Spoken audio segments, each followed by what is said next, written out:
The frozen wind howled across the Montana plains like a pack of wolves. And through that blizzard stumbled a woman who would have been dead within the hour if she had not seen the flickering lamplight in the window of Nathan Sullivan's cabin. Her knuckles barely made a sound against his door before she collapsed forward, and only the sharp crack of her body hitting the wooden planks alerted him that someone was out there in the February storm of 1877. Nathan had been reading by the fire, a rare luxury for a man who spent most days working cattle on the sprawling ranch 5 miles south. He was 27 years old, tall and broad-shouldered from years of hard labor, with dark hair that fell past his collar and eyes the color of slate. He had come to Montana 3 years prior, leaving behind memories in Texas that still haunted him some nights. The isolation suited him, or so he told himself. The sound at his door made him jump to his feet, his hand instinctively reaching for the rifle mounted above the fireplace before his mind caught up with his reflexes. Nobody came out this far unless they were lost or running from something, and in weather like this, being lost was a death sentence. He yanked open the door and nearly stumbled over the crumpled form on his threshold. A woman lay there, her dark cloak covered in snow so thick she looked like a drift herself. Her face was pale as moonlight, her lips tinged blue, and she was not moving. Nathan did not hesitate. He scooped her into his arms, kicked the door shut against the wind, and carried her to the fireplace. She weighed almost nothing, and he could feel how cold she was even through her wet clothes. He had seen frostbite before, had lost a friend to exposure one winter, and he knew that every second mattered. He laid her on the bearskin rug before the fire and immediately began peeling away her frozen cloak. Her fingers were like ice, her skin dangerously cold to the touch. He threw more wood on the fire, building it up until the heat became almost uncomfortable, then grabbed every blanket he owned from his bed. But wet clothes would kill her as surely as the cold. Nathan hesitated for only a moment before necessity overrode propriety. He worked quickly and clinically, removing her soaked dress and undergarments, averting his eyes as much as possible, focused only on saving her life. He wrapped her in the dry blankets, layered them thick around her, then began rubbing her hands and feet to restore circulation. She was young, he noticed, perhaps 22 or 23, with long dark hair that was damp with melted snow. Even half frozen and unconscious, she was beautiful in a way that made his heart skip despite the circumstances. He pushed the thought aside and concentrated on warming her. He heated water on the stove and filled his tin bathtub with warm, not hot, water. Too much heat too fast could be dangerous. He carried her, still wrapped in blankets, to the tub and carefully lowered her in, keeping her head above water. For several long minutes he held her there, monitoring her breathing, checking her pulse at her throat. Finally, her eyelids fluttered. She drew in a sharp breath and her eyes opened, revealing irises the color of amber. Confusion clouded her gaze, then panic as she realized where she was and that she was being held by a stranger. "Easy now," Nathan said, his voice low and calm. "You are safe. You nearly froze to death on my doorstep. I am warming you up. My name is Nathan Sullivan." She stared at him for a long moment, taking in his face, searching for threat or deception. Whatever she saw must have reassured her because some of the tension left her body. Her teeth chattered as she tried to speak. "Lily," she managed. "Lily Thompson." "Well, Miss Thompson, you picked one hell of a night to be wandering around Montana. What were you doing out in that storm?" But she had used the last of her strength. Her eyes rolled back and she slumped in his arms again. Nathan cursed softly and lifted her from the water, wrapped her in fresh blankets and carried her to his bed. It was the only bed in the cabin, and she needed it more than he did. He tucked her in carefully, piling more blankets on top, then dragged his chair beside the bed to keep watch. Through the night he monitored her breathing, checked her temperature, made sure she stayed warm. He dozed occasionally but never deeply, always aware of her presence. The storm raged outside, wind screaming around the cabin like a living thing. But inside the fire burned bright, and the woman in his bed slowly came back from the edge of death.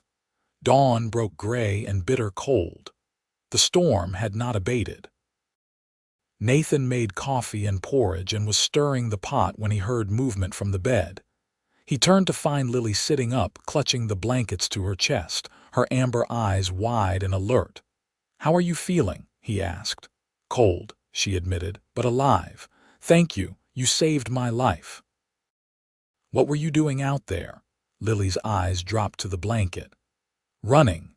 The stagecoach I was on broke an axle about 10 miles north of here. The driver said we would have to wait out the storm, but there were 2 men on that coach who—" She swallowed hard. "They had been watching me since Holbrook. The way they looked at me, the things they said when they thought I could not hear. When the coach stopped and everyone was distracted, I took my chances with the storm." Anger flared hot in Nathan's chest. He knew the kind of men she meant. The frontier attracted all sorts, and not all of them were decent. "They did not follow you." "I do not think so. The storm came up fast and I could barely see 3 feet in front of me. I just kept walking, hoping to find shelter. Then I saw your light." Nathan nodded. "You are safe here. Those blankets you are wrapped in are all I have, but your clothes are drying by the fire. They should be ready soon." Lily flushed, clearly just realizing her state of undress. Did you?" "I did what I had to do to keep you alive," Nathan said firmly. "Nothing more." "I give you my word on that." Something in his tone must have convinced her because she relaxed slightly. "I believe you, and I am grateful, truly." He brought her coffee and porridge, and she ate ravenously, color slowly returning to her cheeks. As she ate, Nathan found himself studying her. In the morning light, she was even more striking than he had initially thought. Her dark hair fell in waves past her shoulders. Her amber eyes were intelligent and expressive, and there was a determined set to her jaw that spoke of strength. "Where were you headed?" he asked. "Before the storm." "Helena," Lily said. "I have family there, an aunt who runs a boarding house. She wrote to me after my father died, said there was a place for me if I wanted it.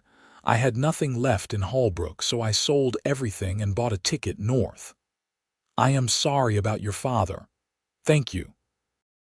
He was a good man, a teacher. He taught me to read and write, to think for myself. He said education was the key to freedom, especially for a woman." Her voice caught slightly on the last words. Nathan poured more coffee for both of them. "He sounds like he was wise." He was. "He died of pneumonia last winter. After that, there was nothing keeping me in Holbrook. My mother died when I was young. I have no siblings. The school where my father taught did not want to hire a woman, even though I had been helping him for years. So when my aunt's letter came, it seemed like providence." "Helena is still a good 100 miles from here," Nathan said. "And this storm does not look like it is letting up any time soon. You will have to stay here until it passes and the roads are clear enough to travel." Lily bit her lip. "I cannot impose on you like that. You already are imposing, and it is fine. I am not going to throw you back out into the snow. Besides, I could use the company." The words surprised him even as he said them. He had gotten so used to solitude that he had forgotten what it was like to want another person around. Over the next 3 days, the storm continued its assault on the Montana plains. Nathan and Lily settled into an unexpected domesticity.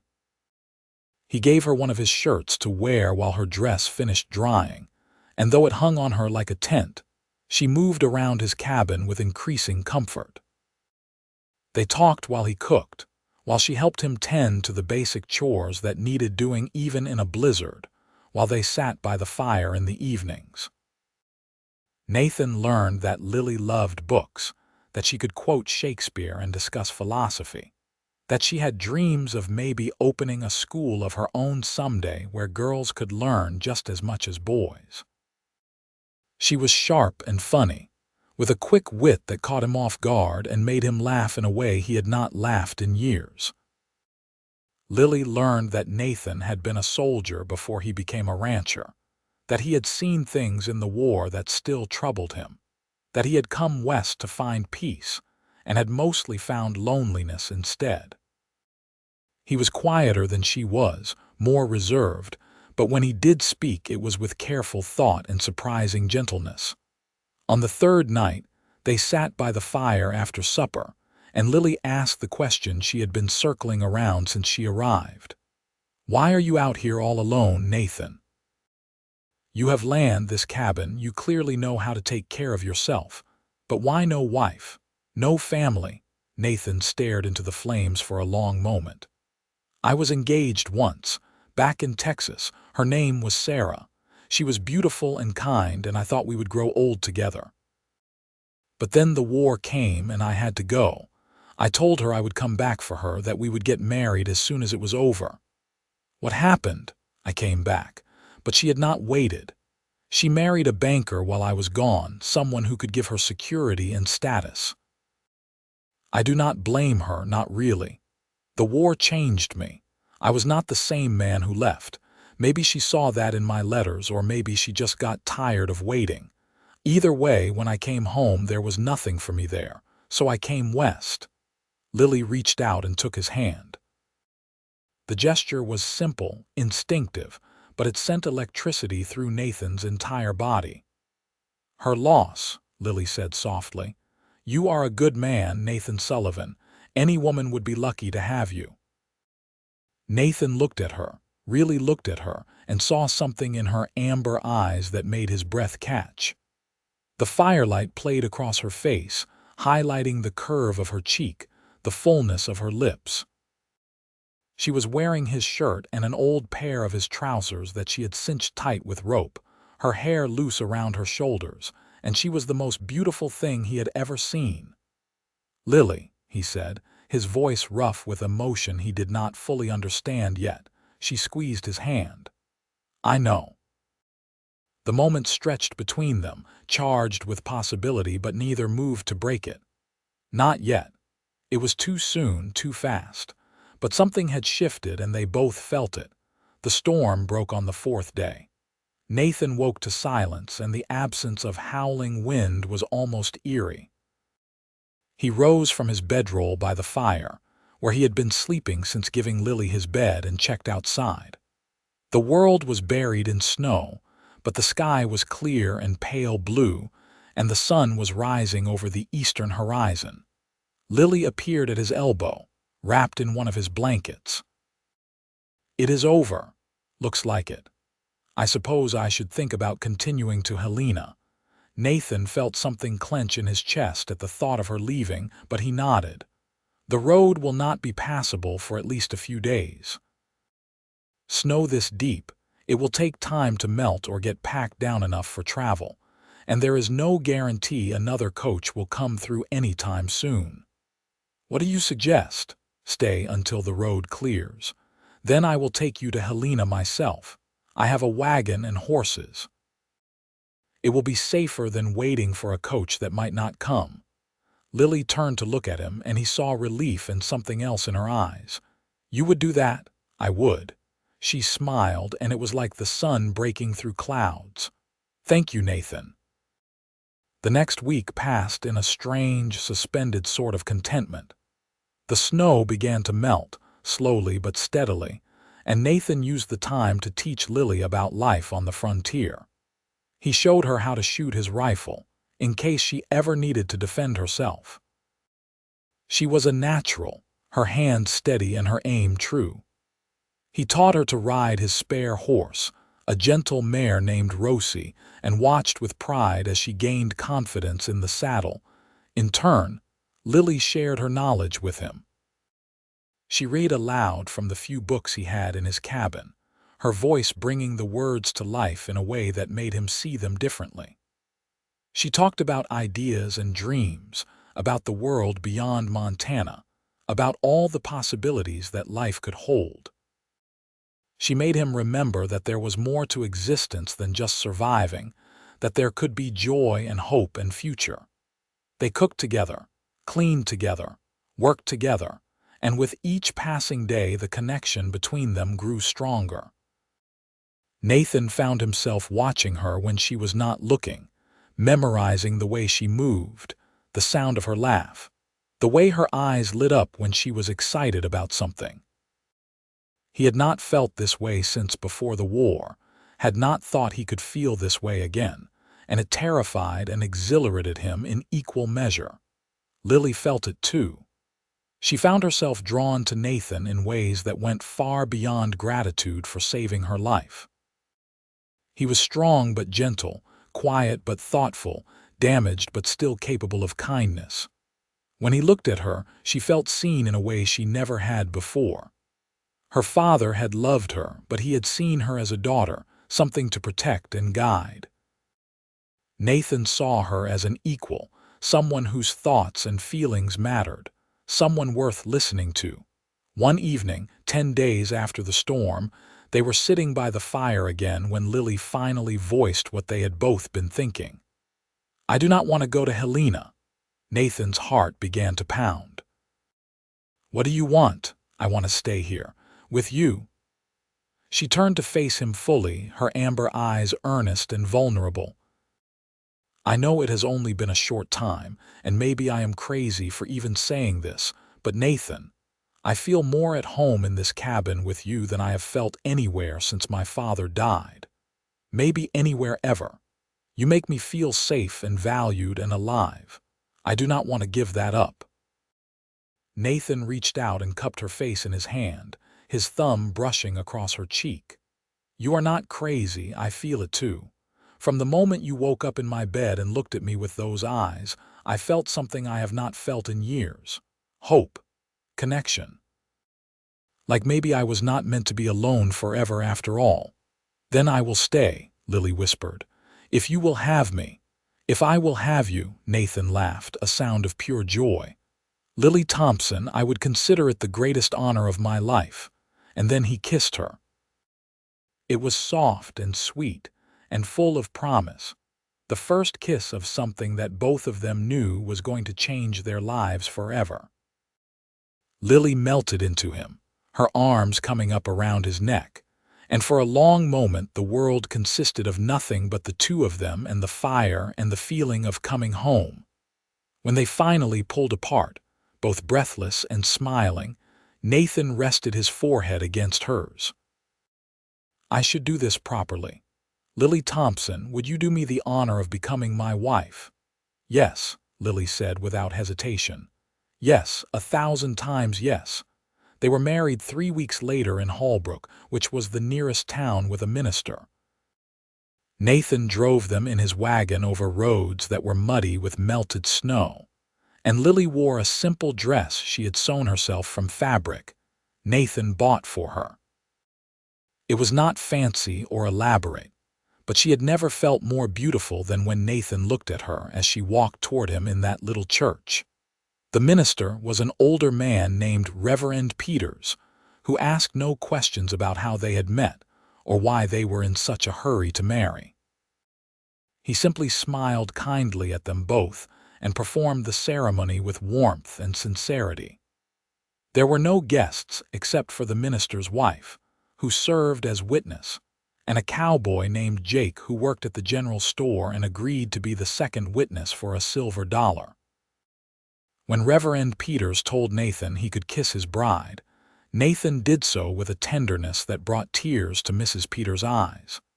Lily kissed him back with all the love and joy she felt, and when they broke apart they were both grinning like fools. They spent their wedding night at the boarding house in Holbrook, in a room that was small but clean, with a real bed and curtains on the windows. Nathan carried Lily over the threshold, making her laugh, and then set her down gently and just looked at her for a long moment. "I cannot believe you are my wife," he said softly. "I cannot believe you are my husband," Lily replied. "But I am so glad you are." They came together with passion and tenderness, learning each other's bodies, discovering what brought pleasure and what brought joy. Nathan was gentle and patient, mindful that this was Lily's first time, and she responded with trust and eagerness that humbled him. When it was over, they lay tangled together, her head on his chest, his fingers running through her hair, and both felt complete in a way they never had before. They returned to Nathan's cabin, which was now their cabin, the next day. Lily threw herself into making it a home. She cleaned and organized, hung curtains she sewed herself, planted seeds for a garden that would bloom in the spring. Nathan watched her transform his austere bachelor quarters into something warm and welcoming, and fell more in love with her every day. The work on the ranch kept Nathan busy, but he came home every evening to find Lily waiting for him with dinner and conversation and love. She learned to cook the kind of hearty meals a working man needed, and though her first few attempts were disasters that they laughed about together, she quickly improved. She also continued to read to him in the evenings, and slowly Nathan found himself reading on his own too, remembering the joy he had once found in books before the war had driven it out of him. As spring turned to summer, they settled into their new life together. Lily proved to be a natural frontierswoman, unafraid of hard work and willing to learn whatever needed doing. She helped Nathan with the cattle, learned to mend fences and tend livestock, could handle a rifle as well as any man when coyotes or wolves came sniffing around. But she also brought softness to their life, filling their cabin with laughter and music and love. In late summer, Lily realized she was pregnant. She waited until she was certain before telling Nathan, nervous about how he might react. But when she finally said the words over dinner one evening, his face lit up with such pure joy that all her fears dissolved. "A baby," he said, his voice thick with emotion. "We are going to have a baby." "Yes," Lily said, smiling through sudden tears. "In the spring, I think. Are you happy?" Nathan came around the table and pulled her into his arms. "Happy does not begin to cover it. Lily, you have given me everything. A home, love, hope for the future, and now a child. I do not know what I did to deserve you, but I thank God for you every single day." Lily held him tight, her own tears flowing freely now. "I thank God for you too. You saved my life that night, Nathan, in more ways than one." The pregnancy progressed smoothly through the fall and into winter. As the weather turned cold again, Nathan became almost comically protective of Lily, insisting she rest more, refusing to let her do any of the heavier chores. She tolerated his hovering with good humor, understanding that it came from love and from his fear of losing her. When the first major snowstorm of the season hit, exactly a year after the night they met, Nathan and Lily sat by the fire together and reflected on how much their lives had changed. Lily was heavy with child now, her belly round and full, and Nathan had his hand pressed against it, feeling their baby kick. "This time last year I thought I was going to die," Lily said softly. "I was lost in the storm, so cold I could barely think, certain I was not going to survive the night. And then I saw the light in your window." "I am so glad you found me," Nathan said. "I was dying too, in a different way, dying of loneliness and loss of purpose and just general misery. I had convinced myself that solitude was what I wanted, that I was better off alone. And then you knocked on my door, half frozen and desperate, and you woke me up. You brought me back to life. We saved each other," Lily said, lacing her fingers through his. "We did." Their son was born on a bright April morning in 1878. The birth was long and difficult, and there were hours when Nathan thought he might lose both Lily and the baby, but she was strong and determined, And when their son finally entered the world with a loud, healthy cry, Nathan wept with relief and joy. They named him Samuel, after Nathan's father. He was perfect, with a thick shock of dark hair and eyes that would eventually turn the same slate gray as Nathan's. Lily recovered quickly from the birth, her strength and resilience amazing Nathan once again, and soon their cabin was filled with the sounds of a baby's cries and coos and laughter. Fatherhood transformed Nathan. He was gentle and patient with Samuel, changing diapers and walking the floor with him when he cried at night, singing to him in a low, off-key voice that made Lily smile. She watched her husband with their son and fell even more deeply in love with him, something she had not thought possible. As Samuel grew from infant to toddler, Nathan and Lily's ranch prospered. They expanded their herd, hired a few hands to help with the work, and built additions onto their cabin to accommodate their growing family. The lonely, austere place Nathan had inhabited when he first came to Montana was transformed into a real home, filled with love and laughter and life. When Samuel was 2, Lily became pregnant again. This time she was less nervous about telling Nathan, and his reaction was just as joyful as it had been the first time. Their daughter, Elizabeth, was born in the winter of 1880, a tiny, delicate baby with Lily's amber eyes and a temperament far calmer than her brother's had been. Samuel adored his baby sister, hovering around her cradle and wanting to help with everything. Nathan and Lily watched their children together and marveled at the life they had built.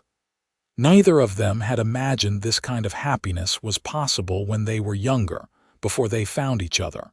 As the years passed, their family continued to grow.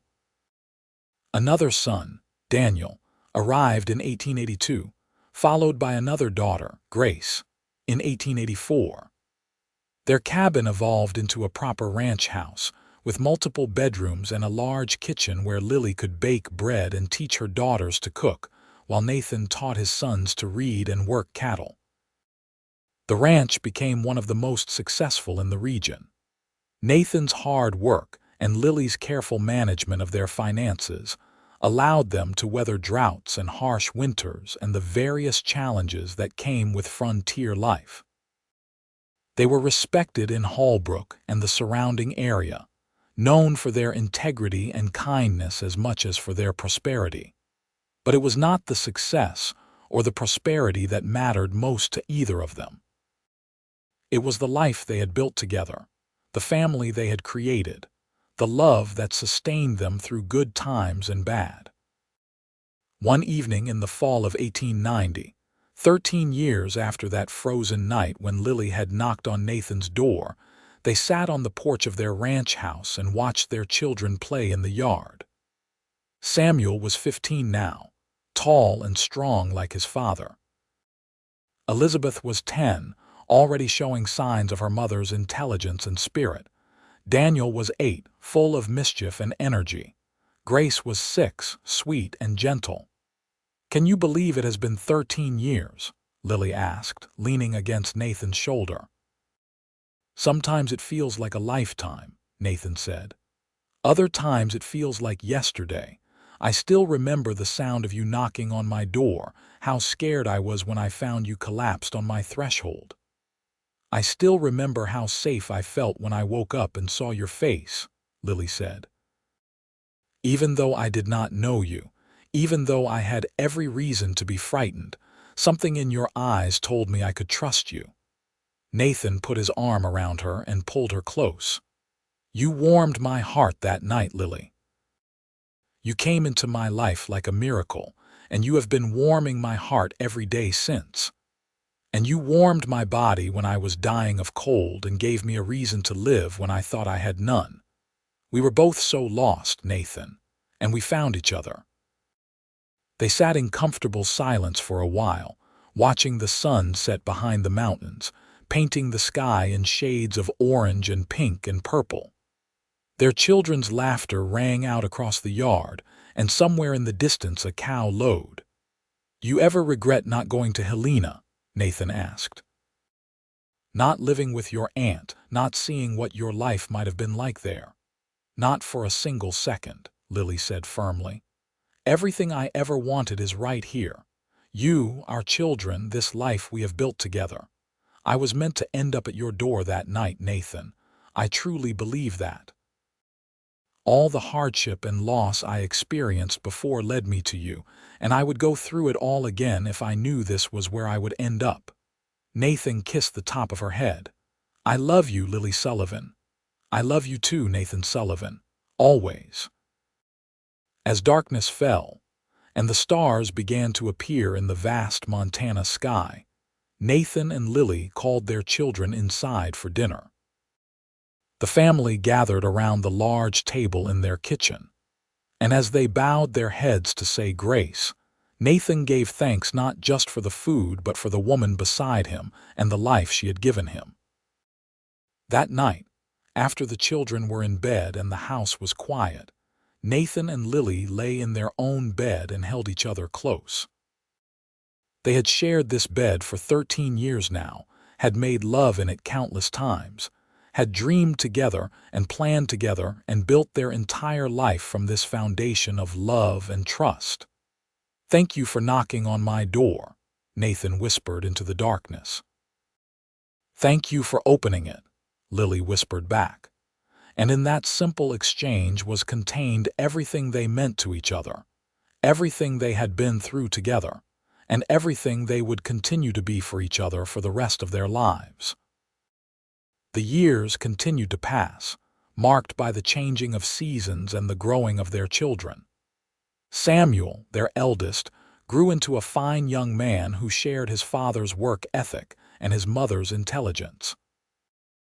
At 18, he met a girl named Mary from Holbrook, and after a courtship that lasted a year, they married with Nathan and Lily's blessing. Samuel built his own cabin on the ranch, near enough that he could still help with the work but far enough to give him and Mary their own space to start their family. Elizabeth proved to be a talented teacher, just like her grandfather had been. When she was 16, she started a small school in Holbrook, teaching the children of ranchers and townspeople alike. She had her mother's passion for education and her father's patience, and she quickly became beloved by her students and their parents. She married at 20 to a doctor named Thomas, who had recently come to Holbrook, and they settled in town where she could continue her teaching, and he could run his practice. Daniel turned out to have a gift with horses. From a young age he could gentle the wildest Mustang, could understand what a horse needed just by watching it move. By the time he was 16, people were bringing their horses from all over the territory for him to train. He eventually married a rancher's daughter named Sophia, and together they started a horse breeding operation that became famous throughout Montana. Grace, the youngest, inherited her father's quiet nature and her mother's kindness. She loved music and taught herself to play the guitar that Nathan bought for her when she was 12. She married at 19 to a young minister named Robert, and they moved to Helena, where he had been offered a position at a growing church. Though Lily had never made it to Helena herself, she visited Grace there often and met the aunt who had written to her all those years ago. As their children grew and started families of their own, Nathan and Lily found themselves entering a new phase of life. The ranch was still successful, though they had turned over much of the day-to-day operations to Samuel and the hired hands. They had more time to spend together, to enjoy the fruits of their decades of hard work, to simply be. They became grandparents, then grandparents again and again. Samuel and Mary had 4 children. Elizabeth and Thomas had 3. Daniel and Sophia had 5. Grace and Robert had 2. Nathan and Lily's ranch house became the gathering place for the whole extended family, particularly on holidays when everyone would come together for enormous meals and celebrations that sometimes lasted for days. In the spring of 1905, nearly 30 years after that fateful night in the blizzard, Nathan and Lily took a trip to the place where they had met. The old cabin was still standing, though Nathan had long since moved his headquarters to the larger ranch house. They went inside, and it was like stepping back in time. The fireplace where Nathan had warmed Lily back to life was still there. The bearskin rug where he had laid her down was gone now, worn out and replaced years ago, but they both remembered it clearly. The bed where Lily had woken up and seen Nathan for the first time in the light of day was still in the corner, the same frame though the mattress had been changed multiple times. "It is smaller than I remembered," Lily said, looking around. "We were smaller people then," Nathan said with a smile. "In some ways, at least. We had not lived as much, had not experienced as much." Lily walked to the window and looked out at the Montana landscape, still wild and beautiful after all these years. "I was so scared that night. I thought I was going to die, and in a way I did, I suppose. The person I was before I knocked on your door died, and someone new was born. Someone stronger and braver and more capable than I ever thought I could be." Nathan came to stand behind her, wrapping his arms around her waist. They were both in their 50s now, their hair graying, their faces lined with age and experience. But when Nathan looked at Lily, he still saw the beautiful young woman who had collapsed on his threshold. And when Lily looked at Nathan, she still saw the handsome cowboy who had saved her life. "I died too," Nathan said. "The man I was before you came, the one who was just going through the motions of living without really living at all, he is gone. You brought me back to life, Lily. You made me want to live again." Lily turned in his arms and kissed him, a kiss that was tender and sweet and full of the love they had built over 3 decades together. "We saved each other," she said, repeating the words she had spoken so many years ago. "We did," Nathan agreed, "and we built something beautiful in the process." They stayed in the cabin that night, their first night alone together in what felt like forever. Their children were grown with families of their own. The ranch was running smoothly without them. And for one night, they could be just Nathan and Lily again, husband and wife, 2 people who had found each other in a storm and built an entire life together. They made love in that old bed, slower and gentler than when they were young, but no less passionate. They held each other close through the night and talked about everything and nothing, remembering their early days together, marveling at how far they had come, dreaming about the years still ahead of them. As dawn broke over the Montana plains, painting the sky in shades of gold and rose, Nathan and Lily stood at the door of the cabin and looked out at the land that had been their home for so long. Somewhere in the distance, cattle were lowing. Birds were singing their morning songs. The world was waking up, as it had done every morning for millions of years, as it would continue to do long after they were gone. "I would do it all again," Lily said suddenly. "Every hardship, every struggle, every moment of doubt or fear, I would do it all again to end up here with you." "So would I," Nathan said. 1,000 times over." They locked up the cabin and rode back to the ranch house, where their life and their family waited for them. That evening, their children and grandchildren gathered for Sunday dinner as they did most weeks, and the house was filled with noise and laughter and love. Nathan looked around the table at the faces of his descendants, at the legacy he and Lily had created together, and felt a profound sense of gratitude and peace. He had come west looking for escape from his past, had settled in Montana thinking he would live and die alone. And instead, he had found love and family and purpose beyond anything he had ever imagined. Lily caught his eye from across the table and smiled. That same smile that had captivated him the first time she woke up in his bed all those years ago. In that smile was everything they had been through together. Every joy and sorrow, every triumph and challenge, every ordinary day and extraordinary moment that had made up their life together. After dinner, as the sun was setting and the grandchildren were playing in the yard under their parents' watchful eyes, Nathan and Lily walked out to the porch and sat in the rocking chairs they had placed there years ago.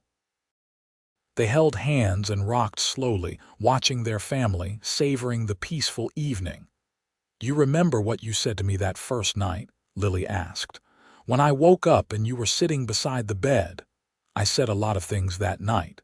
You said my name, Lily. You said it so gently, like it was precious, like I was precious.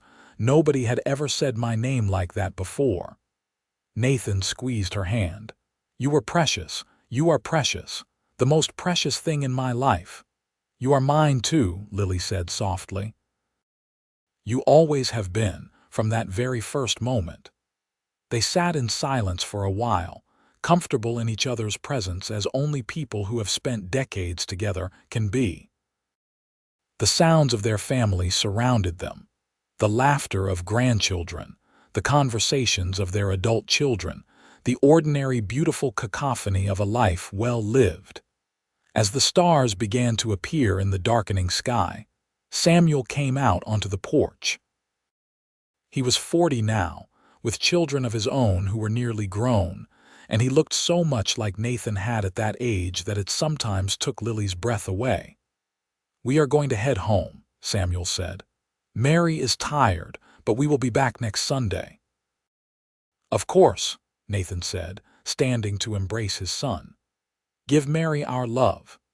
After Samuel and his family left, followed shortly by Daniel and his brood, Lily and Nathan went inside to help Elizabeth and Grace clean up from dinner. It was a routine they had established years ago, the whole family working together to restore order after their weekly gatherings. "Mama," Elizabeth said as she dried the dishes Lily was washing, "do you ever get tired of hosting these dinners every week? It is a lot of work." Lily shook her head. "Never. Having you all here, seeing you all happy and healthy, watching your children grow up. This is what I dreamed of all those years ago, even when I did not know I was dreaming it. This is everything." Elizabeth smiled and kissed her mother's cheek. "You and Papa have built something wonderful. You know that, right? This family, this ranch, this legacy, it is wonderful. We were blessed," Lily said simply. "Blessed beyond measure." After everyone had left and the house was quiet again, Nathan and Lily prepared for bed. They had shared this routine for so many years. It was like a dance they both knew by heart. Nathan locked the doors and checked the windows while Lily braided her hair, still long though, completely gray now. They changed into their night clothes and climbed into bed, settling into the positions they had claimed decades ago, her head on his shoulder, his arm around her waist. "Nathan," Lily said into the darkness. "Yes, love. Promise me something, anything. Promise me that when we are gone, when our time on this earth is done, that our children and grandchildren will know our story. Will know that we loved each other with everything we had, that we built this family and this life from nothing but love and hard work and determination. I want them to know that love like ours is possible, that it is worth fighting for." Nathan tightened his arm around her. "I promise. Though I think they already know. They see it every day, have seen it their whole lives.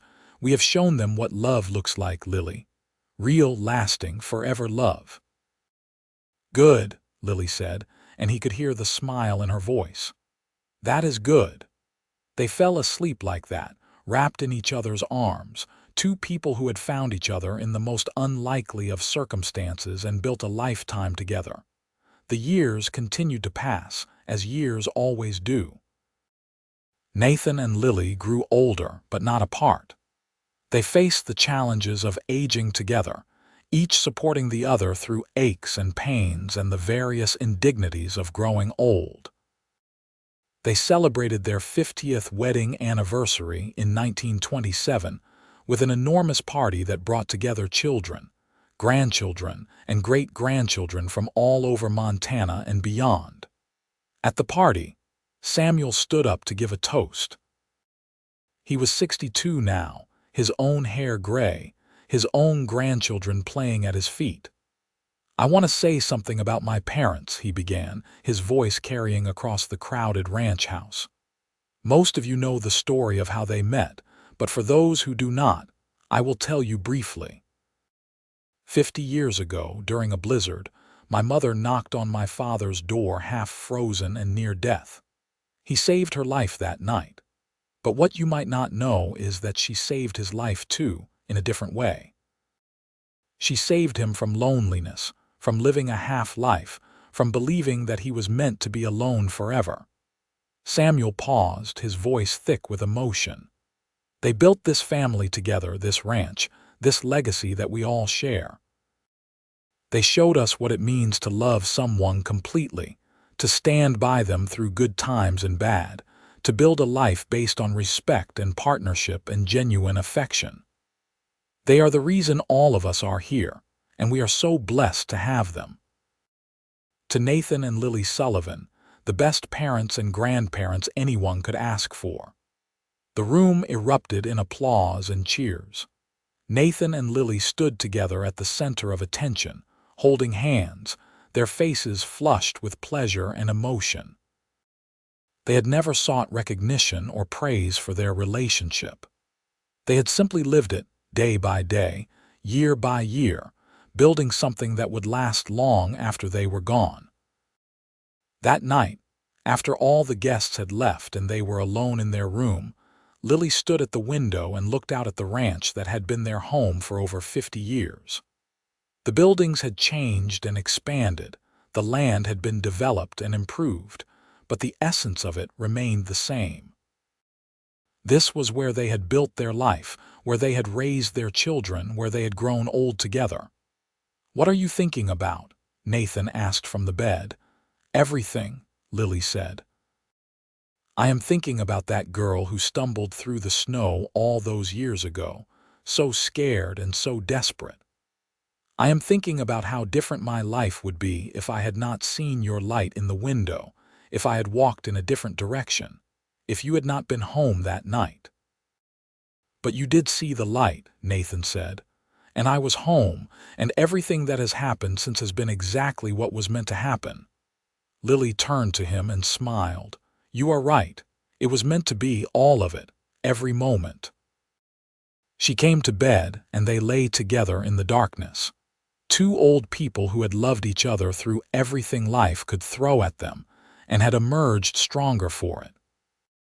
They talked quietly until sleep overtook them, and their last thoughts before drifting off were of each other, as they had been every night for 50 years.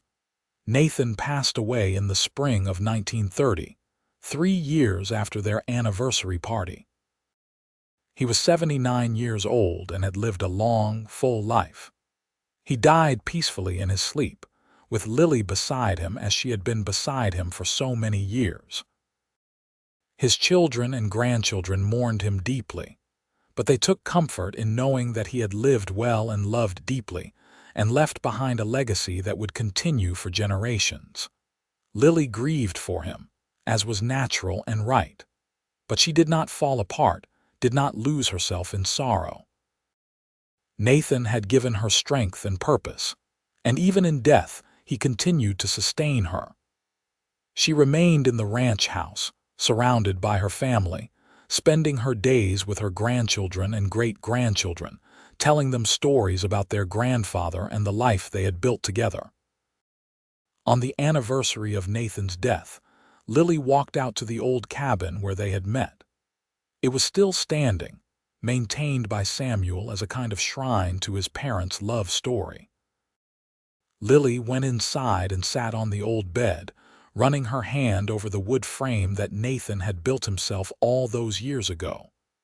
"I miss you," she said aloud, speaking to Nathan's memory. "Every single day I miss you, but I know you are waiting for me wherever you are. And I know that when my time comes, you will be there to welcome me home, just like you welcomed me into your home that frozen night so long ago." She stayed in the cabin for a while, remembering, before walking back to the ranch house. She lived for 5 more years after Nathan's death, years filled with love from her family and satisfaction in all that she and Nathan had built together. Lily passed away in her sleep in the fall of 1935, at the age of 78. She was buried beside Nathan on a hill overlooking the ranch, under a large oak tree they had planted together when they first married. Their headstone was simple, bearing their names and the dates of their births and deaths, along with a single line that Samuel had chosen. Two souls who found each other in a storm and built a lifetime of love. At Lily's funeral, the whole family gathered, dozens of children and grandchildren and great-grandchildren, all of them descended from that moment, when a half-frozen woman knocked on a lonely cowboy's door. Grace, now in her 50s and the last surviving child of Nathan and Lily, stood before the assembled family and shared her favorite memory of her parents. "I remember when I was very small, maybe 4 or 5 years old, waking up in the night and wandering into my parents' room. They were both asleep, but even in sleep they were holding each other, completely wrapped up in each other. I remember thinking even then that this was what love looked like. Not fancy words or grand gestures, but two people who chose each other every single day, who could not imagine sleeping without touching, who were so connected that even sleep could not separate them." Grace paused, wiping tears from her eyes. "That is the legacy they left us. Not just this ranch or this family, though those are precious, but the example of what real, lasting, committed love looks like. They showed us that love is not just a feeling, but a choice you make over and over again. They showed us that love can survive anything if both people are willing to fight for it. And they showed us that a life built on love is the richest life of all." The family laid Lily to rest beside Nathan, and as they walked away from the grave, they carried with them the stories and lessons and love that Nathan and Lily had spent a lifetime creating. The ranch continued to thrive under Samuel's management, and eventually under the management of his children. The family grew and spread, some staying in Montana, others moving to different parts of the country, but all of them carrying the legacy of Nathan and Lily Sullivan. The old cabin where Nathan and Lily met was preserved by the family, maintained through the generations as a reminder of where it all began. Couples getting married in the family would sometimes spend their wedding night there, continuing the tradition of love that had started in that simple structure so many years before. And on cold winter nights, when the wind howled across the Montana plains, like it had that February night in 1877, the descendants of Nathan and Lily Sullivan would gather around fires in their own homes and tell the story of how it all began. The story of a woman lost in a blizzard who knocked on a door, and a lonely man who opened it. The story of how she was half frozen and he warmed her body, and how she warmed his heart in return. The story of two people who found each other against all odds and built something beautiful that lasted not just a lifetime, but generations. It was a story of survival and hope, of second chances and new beginnings, of love that conquered loneliness and fear. It was a story that reminded everyone who heard it that sometimes the worst moments of our lives lead us to the best things, that sometimes getting lost is how we find our way home, and that sometimes the person we are meant to spend our life with is waiting just beyond the next door we knock on. And it was a true story, every word of it, a testament to the power of love to transform lives and create legacies that echo through time. Nathan and Lily Sullivan had started with nothing but a storm, a cabin, and a chance encounter. And from those humble beginnings, They had built an empire of love that would never be forgotten. Their story lived on in the hearts and memories of their descendants, in the ranch that still bore their name, in the values they had instilled in their children and grandchildren. It lived on in every marriage in the family that lasted, in every couple that chose each other day after day, in every home filled with love and laughter and the simple joy of being together. The legacy of Nathan and Lily Sullivan was not measured in land or cattle or wealth, though they had left plenty of all three. Their legacy was measured in love, in the countless lives they had touched and influenced, in the family they had created and the example they had set. They had shown everyone who knew them that a life lived in love was the only life worth living, and that love, real love, was worth every sacrifice and every struggle. And so their story ended not with death but with continuation, not with loss but with legacy, not with sorrow but with celebration of a life well lived, and a love that truly did conquer all. Nathan and Lily Sullivan had found each other in a storm and had created something that no storm could ever destroy. They had built a home, a family, and a love that would last forever.